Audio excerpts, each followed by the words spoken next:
Assalamualaikum warahmatullahi wabarakatuh. Perkenalkan, nama saya Neta Kusuma Ningrum dengan NPM 242101. Baik, di sini saya akan mempresentasikan filsafat ilmu yang berjudul aksiologi. Yang pertama adalah pengertian aksiologi. Aksiologi filsafat ilmu adalah cabang filsafat yang mempelajari tentang sifat, hakikat, dan dasar-dasar pengetahuan ilmiah serta hubungan antara pengetahuan dan realita. Lalu bisa dikatakan juga adalah cabang filsafat yang mempelajari tentang sifat dan dasar-dasar pengetahuan ilmiah.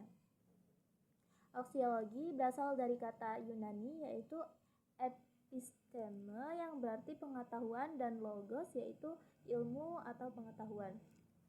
Nah, tujuan dari aksiologi sendiri itu satu, mengembangkan pemahaman tentang sifat pengetahuan. Yang kedua ada bertujuan untuk mengembangkan tentang sifat pengetahuan, hakikat pengetahuan, dan dasar-dasar pengetahuan. Lalu ada meningkatkan kualitas pengetahuan. Yang ketiga ada mengembangkan kritisme terhadap pengetahuan. Yang keempat adalah mengembangkan pemahaman tentang hubungan antara pengetahuan dan realitas. Nah, untuk cabang ilmu aksiologi sendiri itu dibagi menjadi 7. Yang pertama, epistemologi atau cabang filsafat yang mempelajari tentang sifat, hakikat, dan dasar-dasar pengetahuan. Yang kedua ada logika. Nah, cabang filsafat yang mempelajari tentang prinsip-prinsip penalaran atau argumentasi. Yang ketiga itu ada metodologi, cabang ilmu yang mempelajari tentang metode-metode penelitian dan pengembangan ilmu. Lalu yang keempat ada filsafat ilmu.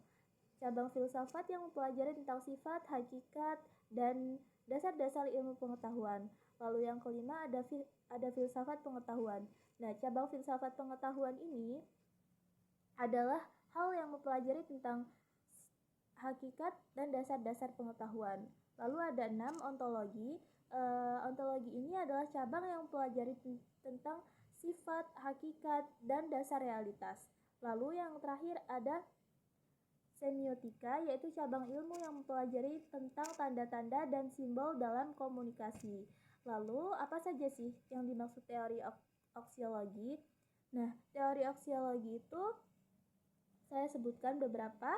Yang pertama itu adalah teori pengetahuan empiris, yaitu teori ini menyatakan bahwa pengetahuan diperoleh melalui pengalaman dan observasi. Lalu yang kedua ada teori pengetahuan rasional. Teori ini menyatakan bahwa pengetahuan diperoleh melalui akal dan logika. Lalu yang keempat ada teori pengetahuan intuitif. Nah, teori ini menyatakan bahwa pengetahuan diperoleh melalui intuisi dan perasaan. Lalu ada teori pengetahuan pragmatis. Apa sih itu teori pengetahuan pragmatis? Nah, teori ini menyatakan bahwa pengetahuan diperoleh melalui pengalaman dan kegunaan praktis. Lalu ada teori pengetahuan atau postmodern. Nah, teori ini menyatakan bahwa pengetahuan tidak memiliki kebenaran absolut dan bahwa semua pengetahuan adalah relatif.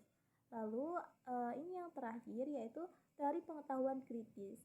Nah, teori ini menyatakan bahwa pengetahuan harus dikritisi dan dianalisis secara kritis untuk mengungkapkan kebenaran yang tersembunyi.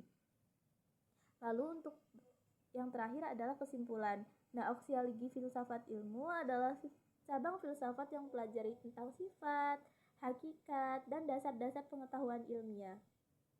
Dengan memahami teori-teori dan tokoh-tokoh dalam aksiologi filsafat ilmu, kita dapat meningkatkan pemahaman tentang pengetahuan dan meningkatkan kualitas pengetahuan. Sekian presentasi dari saya, Neta Kusuma Ningrum. Wassalamualaikum warahmatullahi wabarakatuh.